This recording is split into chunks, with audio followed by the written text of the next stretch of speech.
Okay, good morning, and good morning. Have you ever just woke up in the morning knackered? That's K-N-A-C-K-E-R-E-D. K-N-A-C-K-E-R-E-D. That's right, knackered. You're probably wondering what knackered means, right? Because you woke up that way before.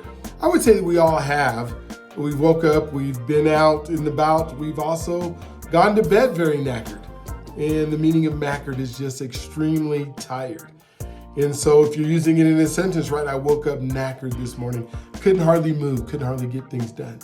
But I did it anyways, because the knackered, and I'm just gonna make up a word here, the knackeredness of the moment didn't stop me from becoming the person that I needed to be. All right, so that's your word for the day from the special ed professor, teaching you words, try to figure out how to use knackered in a sentence today, and you will be my hero. We'll talk with you, especially you, again tomorrow.